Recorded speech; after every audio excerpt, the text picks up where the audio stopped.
I welcome you with love. And this is a real exciting time because we're finally doing the next step in our training of diabetes prevention teachers.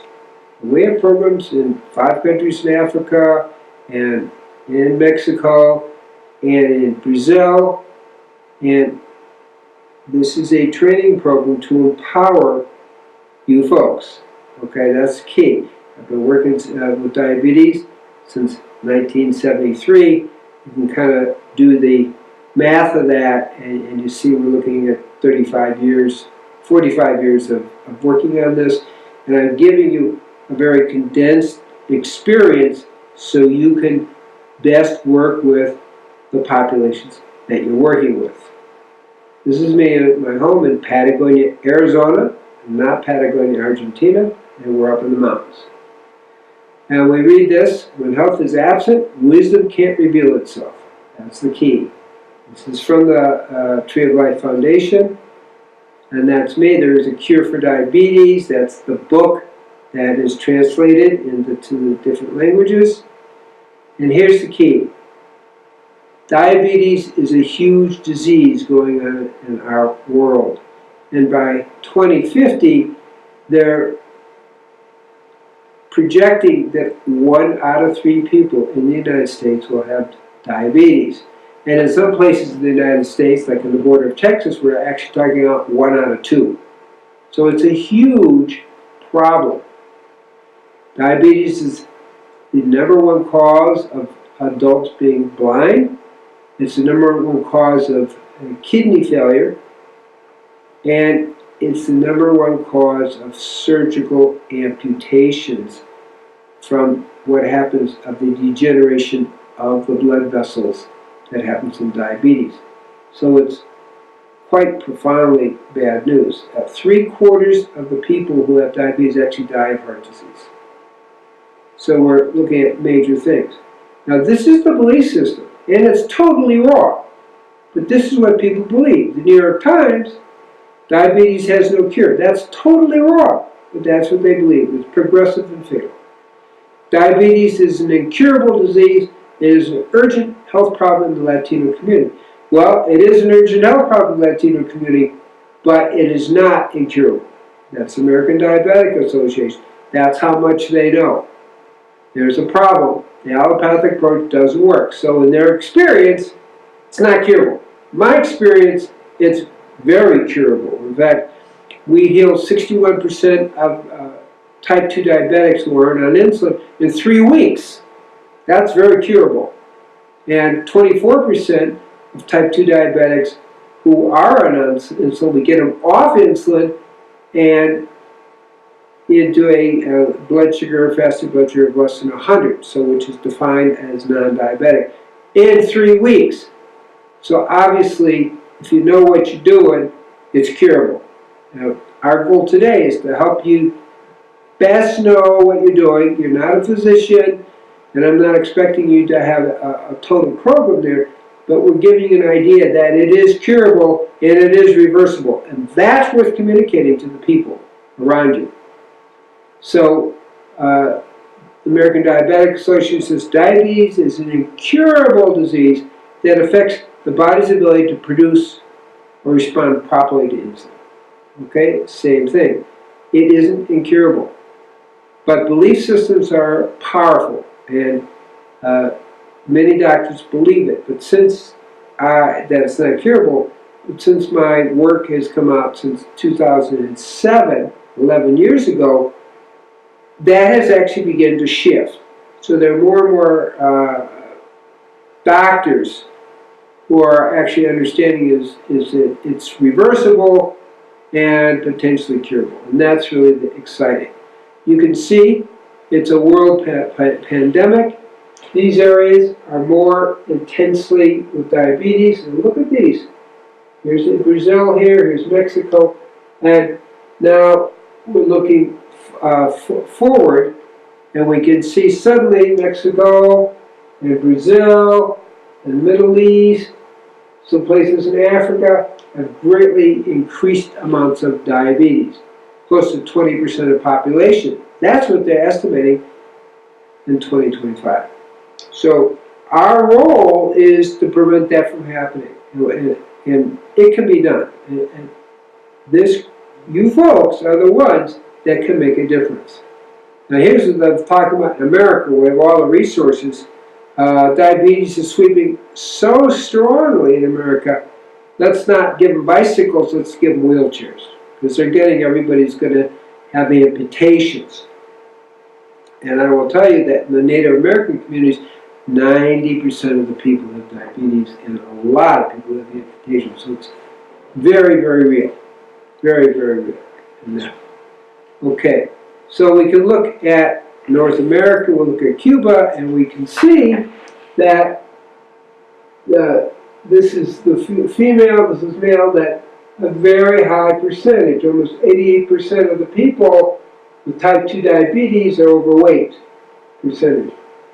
And here we are in Latin America and Caribbean, again, about 80% of the women and 75% of the men are overweight.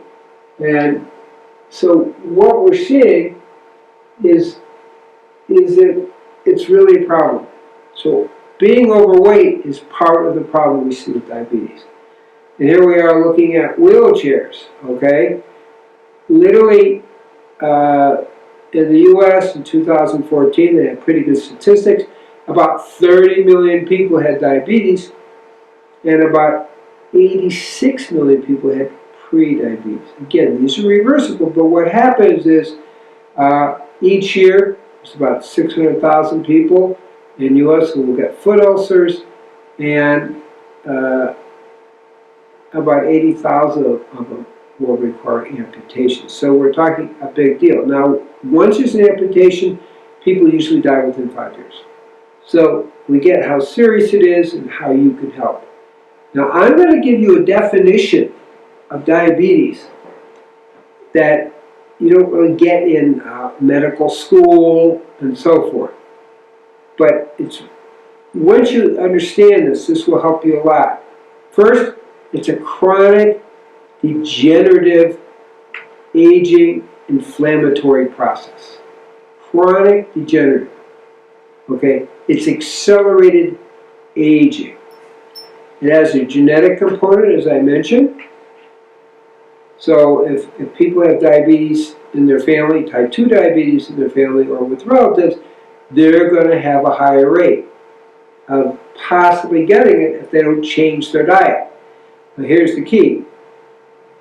You can prevent getting it if you change your diet. We're not saying you should be fatalistic. So keep that in mind. It's very important for people to say, well, my father had it, my mother had it, my cousins have it, so I'm going to probably get it. No. If you change your diet and your lifestyle, you do not need to get it. So that's the key, really important. And epigenetic is about the change. So we have genetic. Hey, you have a genetic tendency, that's fine. And epigenetic is by changing your lifestyle, by changing your diet, by taking sugar out and animal fat out, which are two big causes of type 2 diabetes, you can greatly diminish your chances of getting diabetes. So we have some power. Now, leptin and insulin are hormones, and they regulate the metabolism of sugar. Okay, we're not getting into all the mechanisms because that's not the point. Leptin is made by our fatty tissues. That's why people who are overweight, they're putting an excess of leptin, and people get leptin resistant and they can't respond to the leptin. So that's the thing that really helps. Okay? Think about diabetes as a chronic, inflammatory, aging disease. If you understand that, it all will make much more sense. Because then our job is to turn off that process. Okay? Now, the diet is most important. So diet high in white flour, white sugar, fructose, glucose, trans fatty acids that come from animal fat, junk foods, cooked animal fat, cooked animal protein, all accelerate the rate of getting diabetes. That's really the key thing.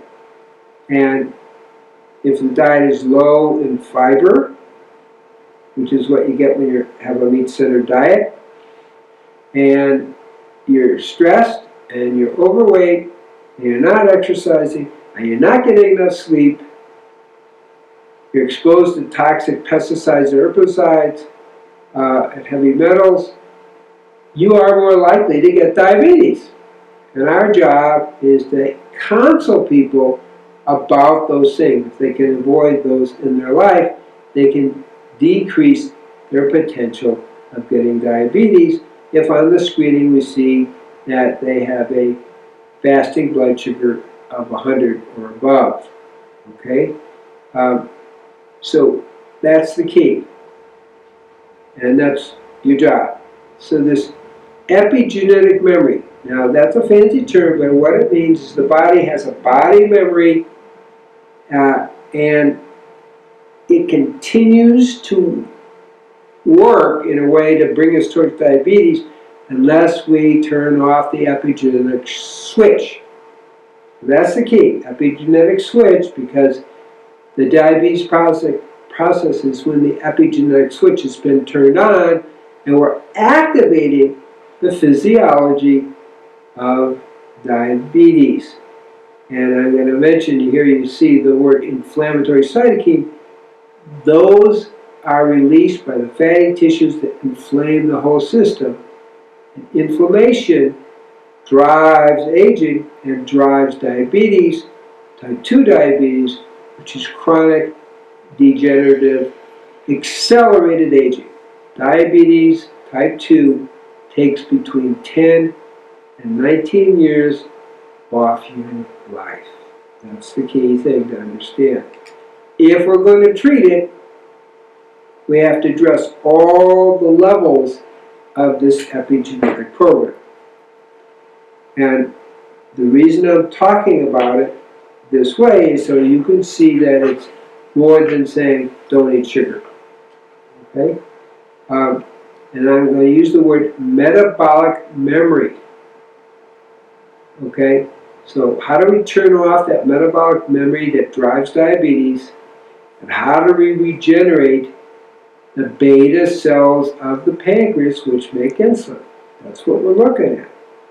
We want to regenerate the beta cells, the insulin-producing cells, and we want to turn off the metabolic memory that keeps this inflammation, this degenerative inflammation going. So we look at the diabetes thing, and that is a driving force for diabetes because it creates inflammation and produces excess leptin.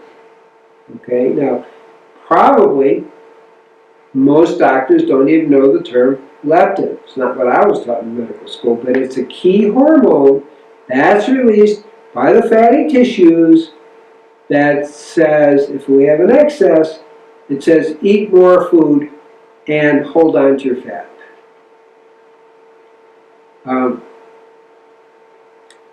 What they've also found, and we're not talking a lot about type 1 diabetes, which is an autoimmune problem. It's very different. But it seems that 88% of the people who have type 1 diabetes and autoimmune disease are producing some insulin and actually have insulin-producing cells. Now that, of course, is very exciting. And that's why we, in our 3-week program, heal 21% of type 1 diabetics. So when you come across a type 1 diabetic, you want to give them some hope, but they have to work extra hard. But the better their diet is, the more control they have. And that's the important idea here. So there is hope if you're type 1 diabetic. We get 21% healed in 3 weeks, 31% off insulin, which is a lot in 3 weeks. And this is a picture of the duct in the pancreas, okay? And that's where the insulin flows through. And what we see is the beta cells are producing insulin, and people with type 1 diabetes are indeed producing beta cells. So again, it's positive and hopeful. This is what our first study in 2007. These people, some of them could barely walk and focus at the beginning. It was 1 month on just live food. And these two people have type 1 diabetes. And he's diabetes free now since 2007. And they all got their blood sugars down. This is the top of the mountain that was behind me. It's about 6,000 feet high. And this is them walking to the top of the mountain. It can be done in a very focused program in a short time. Now, it's important to understand the body has a memory. You can call it a metabolic memory, but basically in Australia they found that the genes remember if you're exposed to sugar, like you have some sugar, white sugar in your food, they will remember it for 2 weeks, and what happens is that the DNA expression that is supposed to protect you from sugar and inflammation gets switched off, and you end up craving, according to this research, sugar for about 2 weeks. So if you're going to keep having sugar every few weeks, you're going to keep this craving for sugar going. That's important to understand. Now, I call it crimes against wisdom, but there are a series of things that truly accelerate the process of developing. You don't catch diabetes, but you develop it, mostly through your diet. So high sugar, white flour, but I'm going to say glucose and fructose all accelerate getting diabetes. Fructose, that's more than 25 grams a day, is definitely going to cause a problem. High animal fat, high animal protein, meat consumption, all accelerated. People who are vegetarians actually have 35 to 50% less type 2 diabetes than those people eating meat, fish, and chicken, okay, and dairy. So I want to be clear about that. Being overweight, as I mentioned, being overweight, you are making inflammatory cytokines, which inflames the system, accelerates aging and diabetes, and you're making an excess of leptin, which makes the body kind of resistant to it and creates hormonal imbalances. Soft drink consumption is really bad. We're going to talk about that a little bit later. In some cultures, we offer soft drink as kind of a nice way of honoring a guest, but actually it isn't such a nice way. But we'll get into it. Watching television. They found that men who watch television for more than 17 hours a week have an increased rate of diabetes. Antibiotics, which we'll talk about. If you have 3 to 4 antibiotic treatments in 15 years, you will actually increase your rate of getting diabetes by 50%. So antibiotics aren't really harmless. Statin drugs are probably still available, but they seriously increase the rate of diabetes somewhere between 40 and 80%. Pretty serious. Vaccines. This is type 1 diabetes, but they many of them cause an autoimmune response, and that can seriously increase your rate of diabetes up to 147%. We're not going to be as focused on type 1 diabetes, but just to know vaccines are associated with a significantly increased rate of type 1 diabetes. Milk before 4 months, cow's milk, is also associated with a significant increase in type 1 diabetes because it activates an autoimmune response that creates the degenerative type 1. Agrochemicals, pesticides, herbicides, and so forth, all are associated with increased rates of diabetes. Agent Orange is increased with it. Cigarettes are increased with a 20% rate in diabetes. Low fiber foods like meat, fish, chicken, and dairy accelerated. Mental stress is associated with increasing it. Lack of exercise is another thing. How much exercise people need to do? Walk fast for 30 minutes 4 times a week. It's not a lot of exercise, but it's enough to make your body work in a healthy way. Wheat, soy, and excited toxins. Now, excited toxins are important. We'll talk more about that when we talk about soft drinks. But wheat and soy generally double the rate of diabetes. Okay? Cell phones, EMFs, constantly being used can also increase the rates of diabetes. Not getting enough sleep. We need somewhere between 7 and 8 hours sleep a night, and even if you miss 1 or 2 nights, your blood sugar will go up 10 or even 20 points if you aren't getting at least 7 hours sleep. Now that's a hard one for a lot of people, but that's really, really important. Radiation, which we're not going to talk a lot about, has been associated with a 200% increase in type 1 and type 2 diabetes. That's studies from Chernobyl and Fukushima. So that's not a lot what you can talk to people about because you're exposed to it, you're not, so to speak. Psychotropic drugs, psychiatric drugs, in other words, have been shown to increase the rate of type 2 diabetes and depression. Depression, a severe depression, within a year that you have about 60 to 80%, depending on the study, increase in rates of type 2 diabetes. Now these are the big factors. I just kind of ran through it in a big way. All this is in my book, but I'm giving you an overview. But the bottom line makes it real simple. Diet and exercise work better than some of the top oral medications for diabetes, such as metformin. So, in other words, a lifestyle intervention, which is what you've been trained to, which is what we're talking about, okay, had 58% success versus 31% with metformin, which is a commonly used medication to lower the blood sugar. What we're saying, and this empowers you, is that non-drug approaches have superior results in reversing diabetes than drug-based approaches. That's key. They found at least a 50% drop in risk if people improve their diet and lifestyle,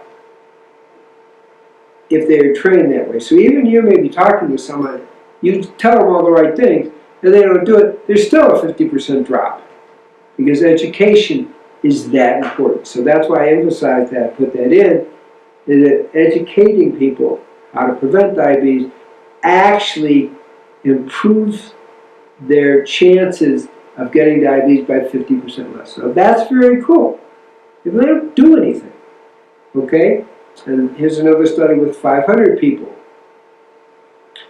Now, the risk of diabetes was decreased by 50 to 60%, but even if they only did 1 out of 5 things. So being educated, okay, even if you see them not totally following it, somehow just the act of education, which tells you how important your job is. Your job is really important here. Just educating people, just talking to people can decrease their risk of getting diabetes by 50 to 60%. That is significant. You, even just talking, I want to emphasize that you make a difference, and you're out there to make that difference, which is very exciting. So that's the key to understand that lifestyle, diet and exercise is more powerful than medications, even if people don't really follow all that you're telling them. Okay, so this is the exciting thing. Now, if people actually follow your advice, which is always nice, the pre-diabetic group had literally 0 diabetes.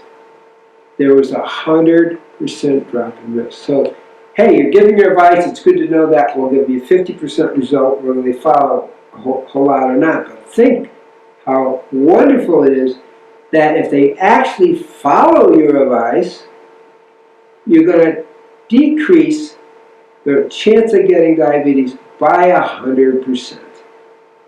That's incredibly good news. And you make a difference. That's what I'm saying. You make a difference. So don't think your words are being wasted. You make a difference. And if you actually follow your advice, doing 80% of what you tell them, 100% decrease in diabetes. So please understand that. Okay? Now, a lot of people don't understand this, but animal fat is a major cause of type 2 diabetes. Now, actually, around before World War II, they actually had that understanding. It was actually only in 1975 that they see that sugar, white sugar, was extremely important. So really, both are important. Animal fat, animal protein, and white sugar are your big players. So how does that work? So first, animal fat gets inside the cell. Now, I say animal fat. I didn't say plant fat. They are actually different. So when I mean animal fat, I mean animal fat, not just fat in general.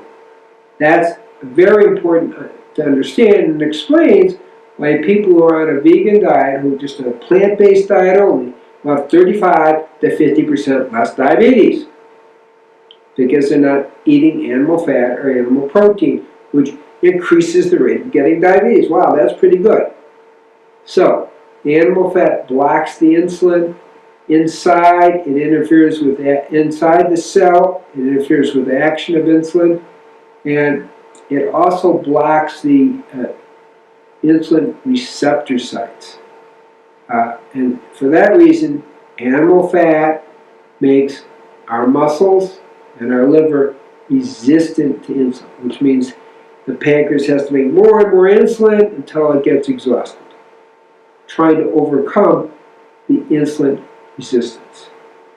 Okay, and that's the key in understanding that animal fat creates insulin resistance or insensitivity, and it takes place over a period of years. Okay, and that's important. It may take 10 years to build up to the fact before we go into diabetes. And that's just creating exhaustion of the pancreas and fighting the resistance to its function. That's the key. So, when animal fat builds up inside our organs and our cells, and we have an excess of glucose and fructose, these are the big forces that seriously increase the rates of diabetes. So, I want to just repeat again. I'm being repeating so you really get it. Animal fat kills the beta cells of the pancreas. The beta cells are what make insulin. Okay? So when we decrease animal fat, we decrease the rate of death of the beta cells of the pancreas, and therefore we decrease insulin resistance. Fat blocks, animal fat blocks insulin metabolism.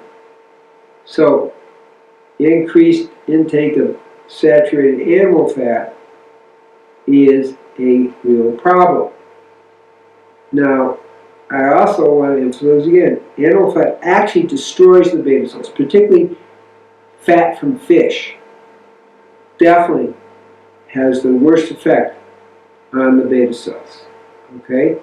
And animal fat blocks the insulin receptors on the cells, and it blocks insulin signaling because they communicate, and what we call the GLUT4 insulin receptors are blocked. Those are what are on the cells that receive the insulin and bring it into the system. So, lots of problems with animal fat, and that creates insulin resistance that exhausts the beta cells of the pancreas. So, animal fat is a big player. Now, insulin resistance, and this takes you in the medical field, so I'm not going to spend a lot of time on it, but it's defined by having a high insulin level. So the pancreas pushing and pushing, you know, the cells and the muscles and the liver are resisting. So more and more insulin, pretty soon it gets worn out. If you have an insulin between above 10, that means you have insulin resistance. So it's a fasting insulin. It's it's a blood in the morning before you eat. If it's greater than 10, we already are entering insulin resistance. Now I'm giving you kind of very functional letters, and they actually give you more leeway. They talk about 20 or so, but really 10. Less than 2 means you have a low insulin production. Okay, so we'll see that type 1 diabetics will often have an insulin production of less than 2. By certain herbs, which probably won't be available to most people, to be honest here, but certain herbs can regenerate the beta cells of the pancreas. I've had people come in with insulin of 1.2, and 6 months later the insulin is 5. So we can regenerate the beta cells, but that's money and it's special herbs and so forth. Now there are problems. When you go into insulin resistance, you do increase your rate of getting cancer, okay? And you increase your rate of aging. So diets that are high in sugar and saturated animal fats are two of the big causes of type 2 diabetes and ages. And ages, it's an important term to get, is when sugar combines unnaturally with protein.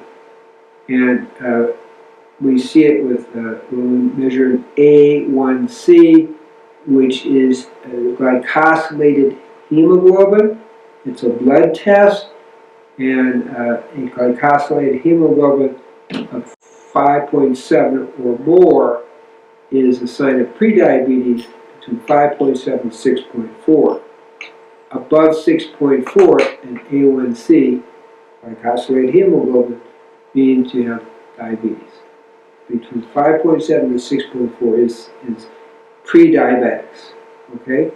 Now another thing that we see, and this is more in men, is that men tend to develop breasts. So what's going on? Well, what's going on is insulin's being converted to estrogen, and also plant-based diets have lower estrogen.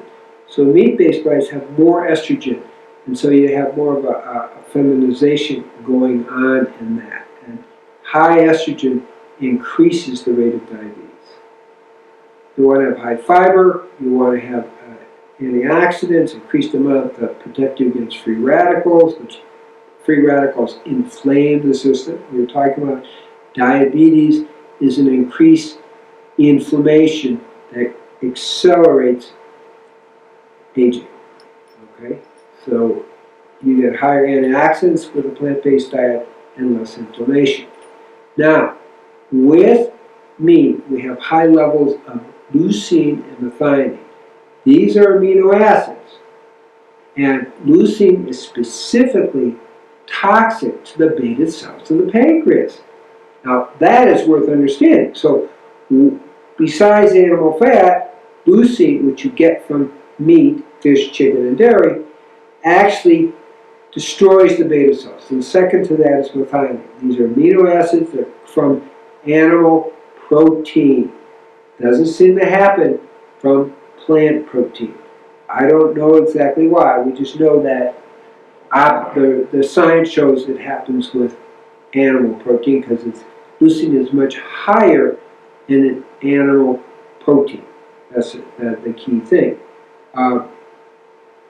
So a plant-based diet plus estrogen, and it's a little bit easier to follow, and it's way less expensive.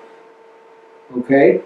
So I'm repeating, but I want you to get it. A meat-based diet, meat, fish, chicken, and dairy, increase the rate of diabetes, of type 2 diabetes, by 35 to 50%. Now that's pretty straightforward.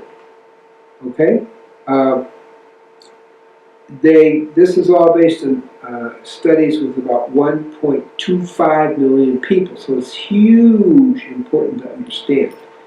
Okay? Now, they found that when people ate meat, and they followed them for 17,000 people for 12 years, again, there was an increase in diabetes. And I don't want to have too many statistics here, but there was an 8% increase for every 50 grams. That's 1.75 ounces of meat per day. So, we know that saturated fats, animal fat, trans fats are found naturally in cooked meat because that's what the cooked fats do. They become trans fats. We have increase in animal protein, which gives us an excess of leucine, which destroys the beta cells of the pancreas. The iron in the meat, which people maybe think it's a good idea, creates free radicals, creates inflammation. So that's the key. Ages, which we call, and I'm just giving you the term, but ages is a lot easier to remember, okay, is advanced glycation end products. And that really just means it's an inflammation, and it's where fructose or glucose are combined with protein, particularly at your DNA level. So chronic inflammation is the driving force behind type 2 diabetes. Eating white sugar, glucose, fructose, and animal meat, protein, and fat are the dietary forces behind that.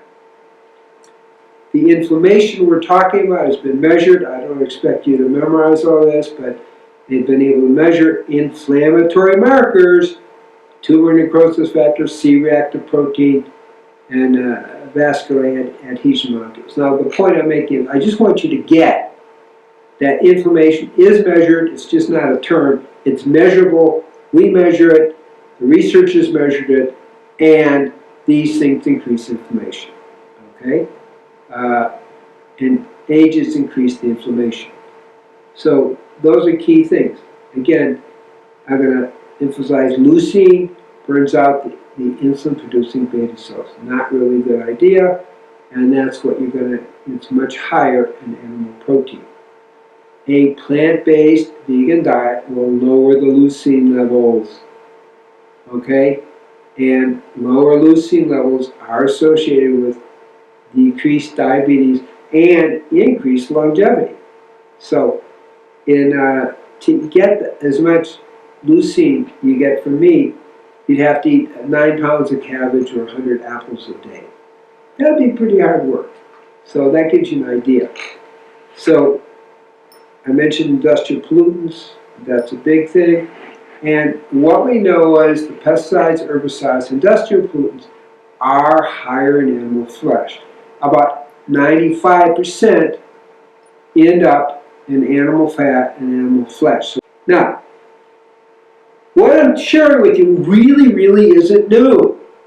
We've had research on this going back 50 years. So this is not new information, except in the medical schools, they're a little slow to understand these things, okay?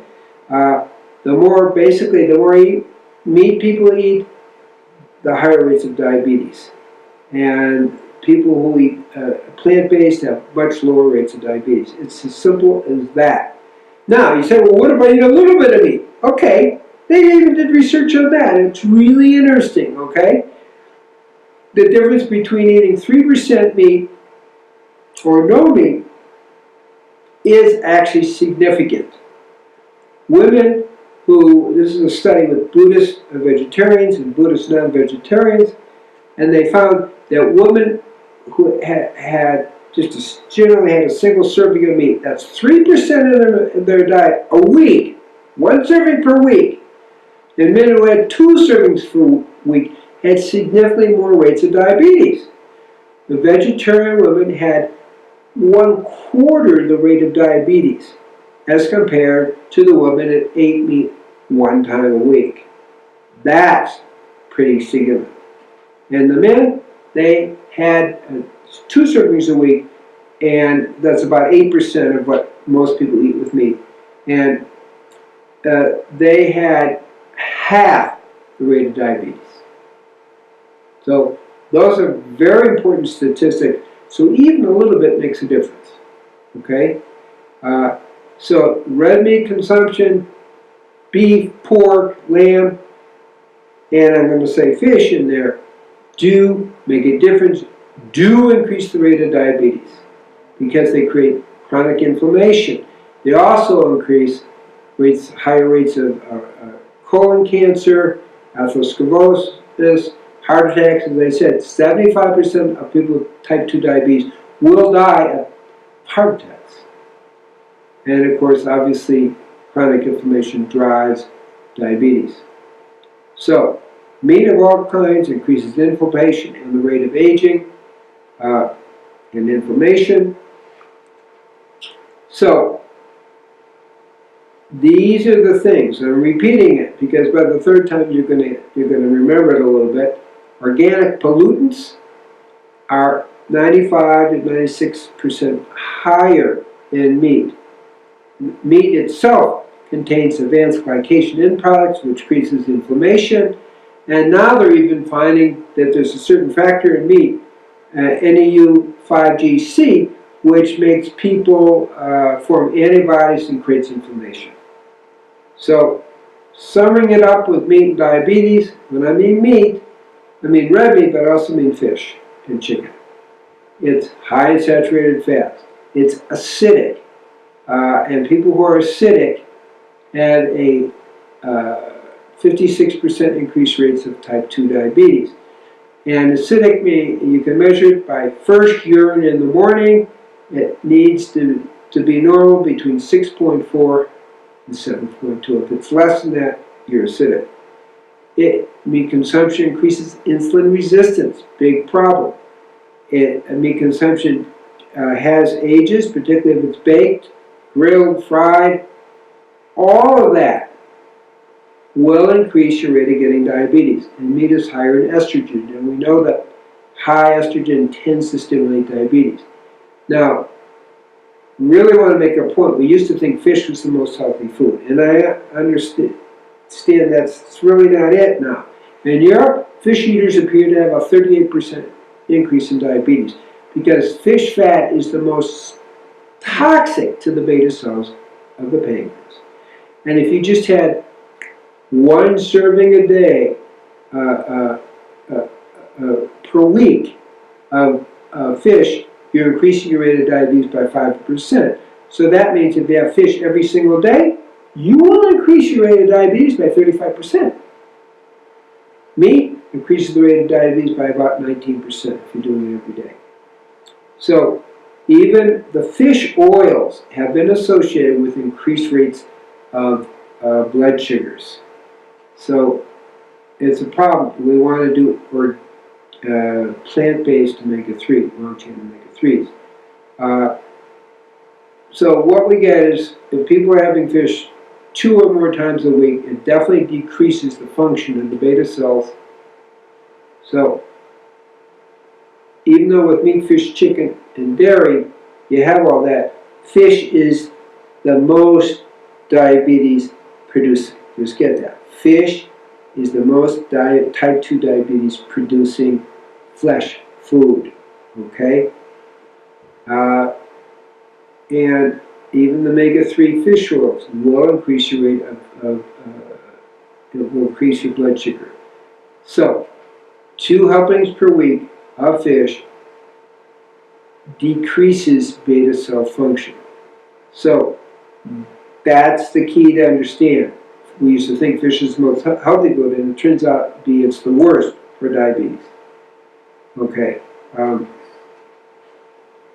So I'm summarizing again, and I am being repetitive, okay, because really want you to get it. Excess glucose and fructose, animal fat, animal protein, all increase the rates of getting diabetes. That's what we really have to get. Now let's look at eggs. People think eggs are the most perfect food, but actually 1 egg a week increases the rate of diabetes in men and women by 76%. 1 egg per day doubles it. 2 eggs per week also doubles it.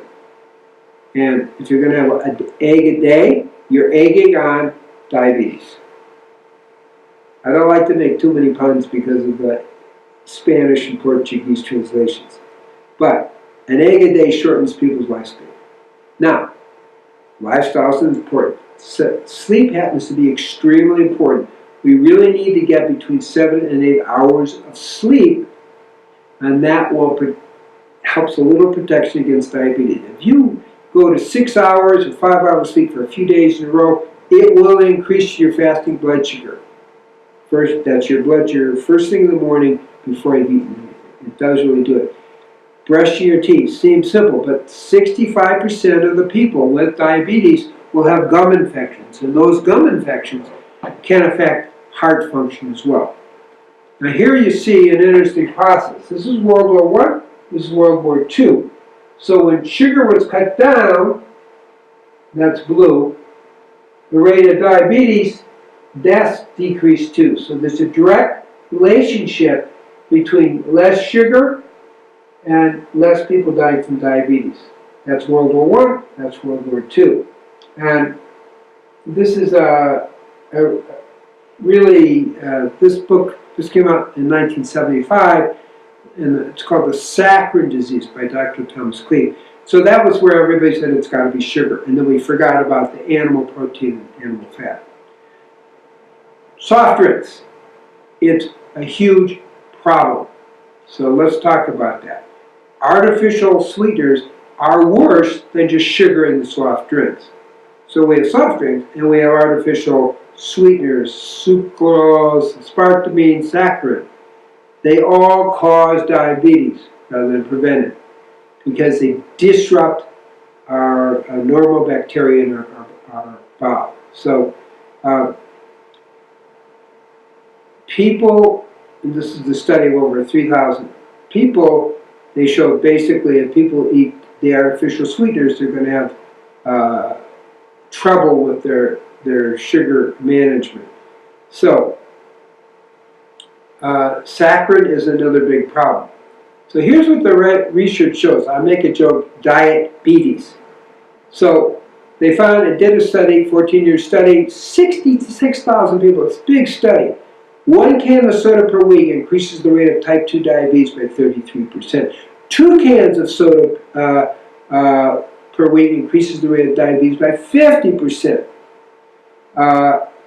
So diet soda, 1.5 cans of diet soda, actually increases the rate of diabetes by 15% more than just the sugar in it.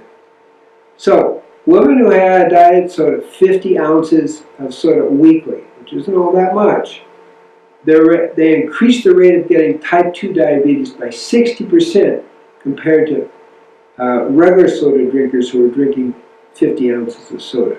So diet soda is worse. That's the key. And the worst is aspartame.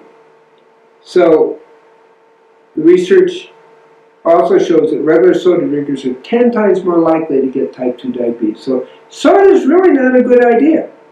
And diet soda is a worse idea. Okay? So that's really the key. Here's a study of 25,000 people for 11 years. These are big studies. They're really hard to debate. And then, so it's for every 5% increase in calories from sugar drinks, the risk of type 2 diabetes increases by 18%. If you decrease everything by one drink a day, there'll be a 25% decrease in diabetes. So what we're learning here is drinking soda, whether it's diet soda or regular soda, really is a problem, and we have a definite increase in diabetes. And here it's 22%. People had 1 ounce of sugar soda per day. Now, antibiotics are a problem, but there's a specific class of antibiotics, and this gets a little technical, but I want to make the point. And these antibiotics are called fluoroquinolones. Now, you haven't gone to, you're not a pharmacologist, I understand. I'm just saying, they have names. Avalox, Levaquin, Cipro. That whole class will definitely increase your rate of getting diabetes. And that's the key thing. So if you have too many antibiotics in general, however, over 15 years, if you have 5 treatments over 15 years, you are going to get a 50% increase in diabetes. So, and if you just have 2 to 4 treatments of antibiotics over that time, there's a 23% increase in getting diabetes. So we are really talking about, this is a problem. And so be very careful with the antibiotics. And different foods stimulate what we call insulin release.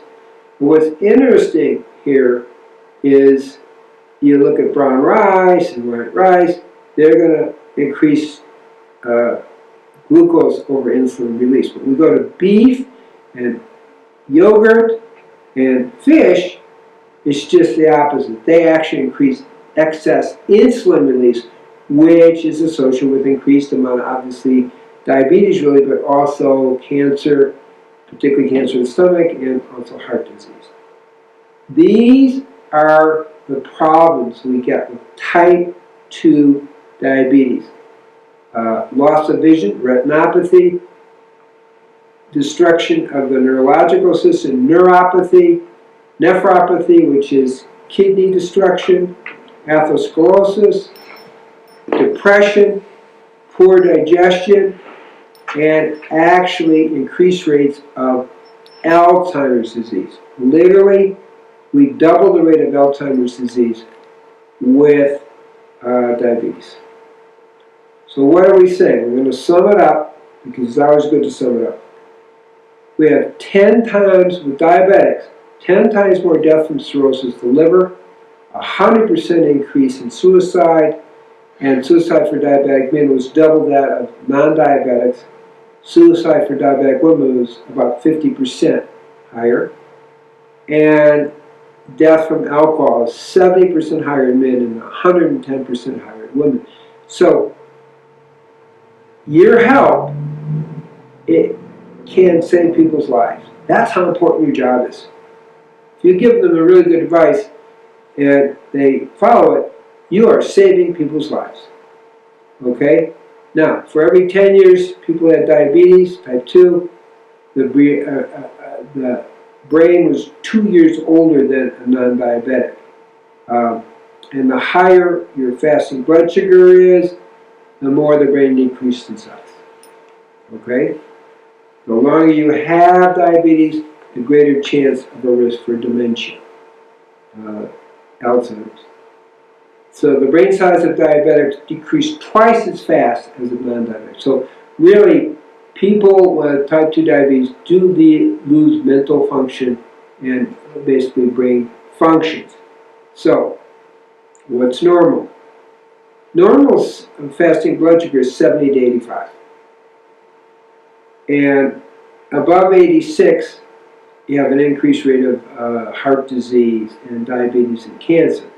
Now, non-diabetic is 100 or less, but optimal is 70 to 85. So, just so you know that.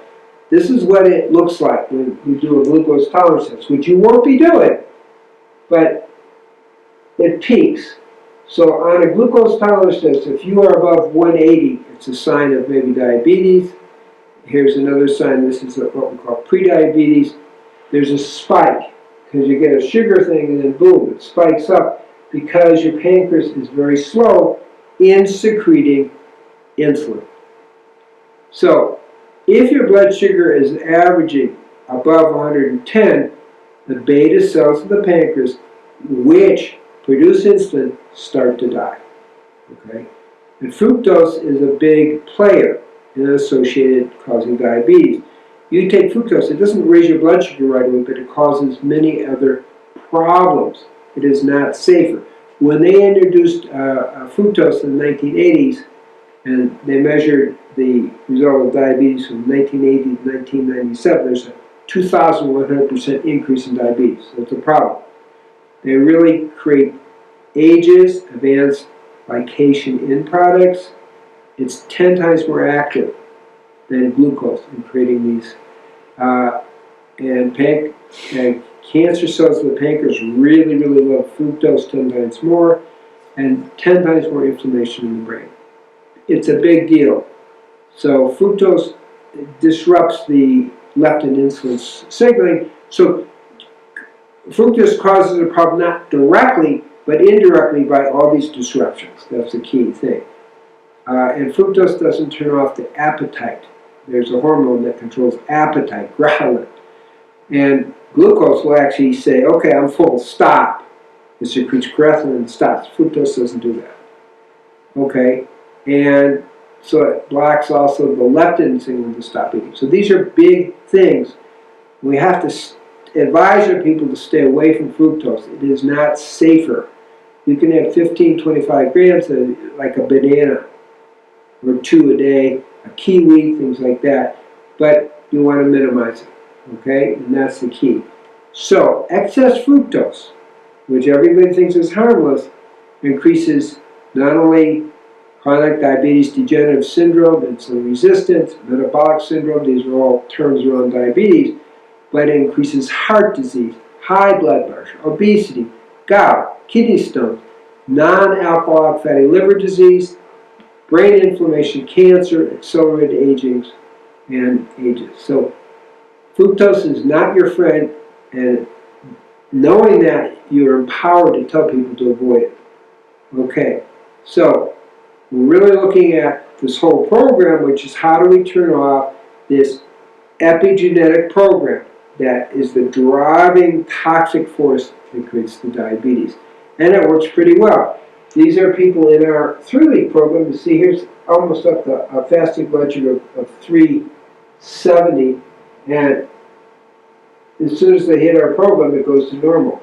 Here's a person up to as much as 300, and it goes number in our program. So the program works. This is mostly diet. This is the program at the Tree of Life. It's a program we are also doing in Brazil. Mostly it's going to be in Sao Paulo. And hopefully we'll begin soon in Israel, which serves all of Europe and really Africa. We get a lot of people from Africa going to Israel. It's not that far away, particularly with Ethiopian Airlines. But you can see how this works. Drops it pretty quickly. This is type 2 diabetes. Doesn't matter what age. You can drop it on this using nutrition. 76-year-old doesn't, you're not too old. Oldest client I had was 92. She came in a wheelchair. She had high blood pressure. She had type 2 diabetes. 2 weeks later, she's out of the wheelchair. She's walking around, and her blood sugar is normal, and she no longer has hypertension. 92. I saw her a year later in New York City, and she was just great. So, please understand age is not an issue here. At any age, you can turn this around and get rid of the diabetes. Okay? And this is just a blood sugar thing. What we're looking at is people came with an average blood sugar of around 247 in our program. And after really 3 to 4 weeks, their blood sugar was down to 86. It can be done. That's my message. Inflammation can drop 3-fold. Here it runs around 16, and in 3 weeks it's down to 5. It's pretty exciting. So we're concluding now with the diet.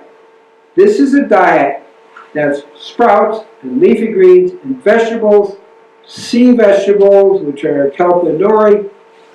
You can have avocados, you can have tomatoes, cucumbers, bell peppers, all the different oils you want, but the better oils are your omega-3 oils, the hemp oil, and the other nuts and seeds, but all those are good for what we're doing. You want the green powders, spirulina, chlorella. A lot of that's not so available, but if you can do it, it makes a difference. Fermented foods are good.